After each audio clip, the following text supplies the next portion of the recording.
Yeah, I Yes. remember discussions about, like you were saying, about the interest in the connecting with the music and the architectural form we were making, and how they were sort of branching out and from the first pavilion you were showing with the piano keys, and then progressing the sort of like a symphony as we in this open area in the grand concourse area.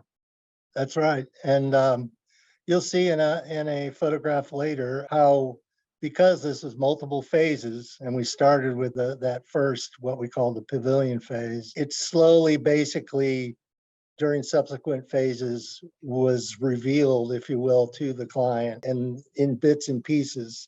And it was took 5 years, and at the end of 5 years, it kind of all came together. And it was like, okay, now I get it. I get it.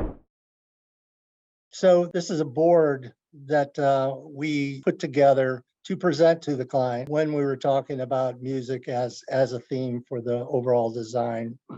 And as you can see, we're just kind of focusing on patterns and shapes and trying to get, play up on music elements, as you see in the diagram, focusing on tempo, duration, dynamics, rhythm, structure, etc. A lot of it is about patterning and textures. And as you can see in the lower left-hand corner, there were kind of imagery of piano keys. And we kind of took that sense of rhythm, that sense of pattern and texture, and we try to replicate that in some of the lighting design in this public concourse. So the palette itself became the elements of the space. The lighting, the mechanical diffusers, patterning in the floor. We used a reflective or a glossy finish terrazzo, which reflected a lot of these patterns that also kind of generated another level, if you will, a texture within a given space. Other areas, we picked up on a sense of tempo and rhythm. You can see the floor patterns, the patterning on the walls, and again, the lighting.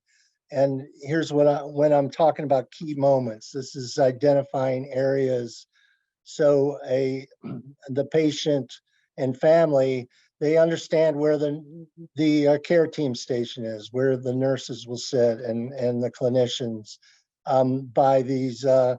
by the patterning on the floor and the ceiling, the lighting, etc. So we're trying to draw people to these key elements within the overall floor plan. One thing that, because we're talking a very complex project, 34 plus distinct phases, it really required a strong partnership, not only in the design process, working hand in hand with Justin and his team and other consultants, but also the owner, working tightly with the neighborhood, with the contractor, with the city.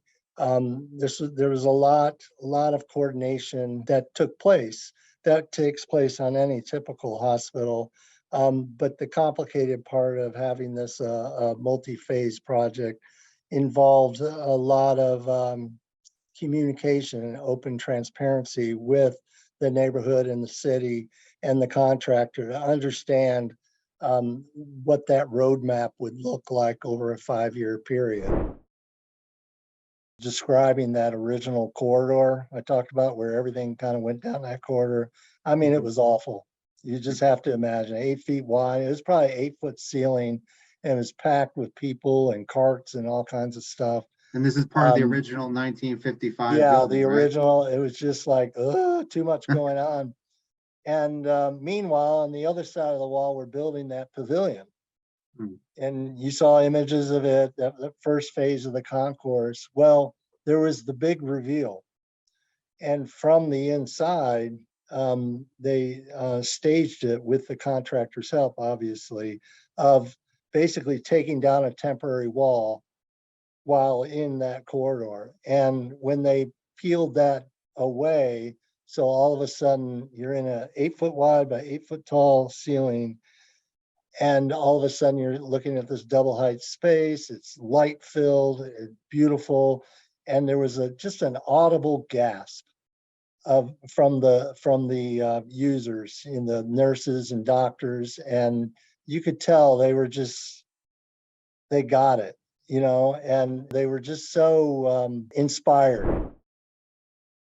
I always am moved when I see the child life spaces come together, and I start seeing the patients come down and they start experiencing those spaces which are intended to be interactive, intended to engage, and also with the patients with their siblings, and just watching all that come together. It's that's always inspiring too, to kind of see how it's received, and how much the patients are really enjoying the experience, if you will, because they Mhm. got a lot to deal with, and to be able to come to the child life space and just do play, if you will, Mm. just to get away from all the bells and whistles in their rooms and all that.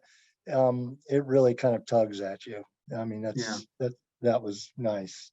yeah, let's give them a moment of respite from the normal, day Exactly. to day. Yeah, and then the people that are with them as well, to see them happy and give them something as well. Another layer of not just the patient, but the people the patients care about. Because I imagine in a children's hospital that the parents and the family are just as much engaged in everything that's happening, Absolutely. in a constant amount. That. Absolutely.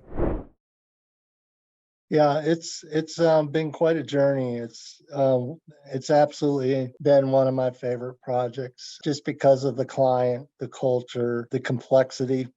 We're kind of nutcases here in Atlanta. The more complicated a project is, we really like solving puzzles. I don't know what it is. It was a really satisfying experience, kind of following this project from very beginning. And we started out with a master plan and all the way through design and then construction. The fact that I had mentioned this hospital is on the Mississippi River. I mean, literally, in the back door is the levee. And once you get up to the third floor, you're looking at the Mississippi River, you're seeing all the boats go by. But one of the challenges, how difficult it is in construction, keeping everything on schedule. Mm, And when you're talking schedule, you're talking budget. Um, whenever roughly the spring, late spring, early summer, when all the snow from upper Midwest melts and starts comes flowing down the down. Mississippi, and the Mississippi River rises up to a certain level, the Corps of Engineers would shut the site down. You couldn't do anything. And we would just have to, I told you we met once a week, the contractor, the owner, and us, and we would revisit the phasing. And we Mm, say, okay, look, we're closed down for 6 months or whatever, but we don't want to lose momentum here.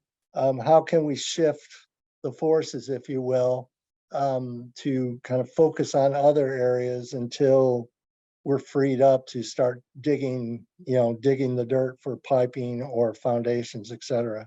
So that became, what job has that sort of kind of arbitrary, yeah, log in the road, if you will, to step over, to figure out not and that many. Yeah. to kind of, shift your way of thinking, shift the plan.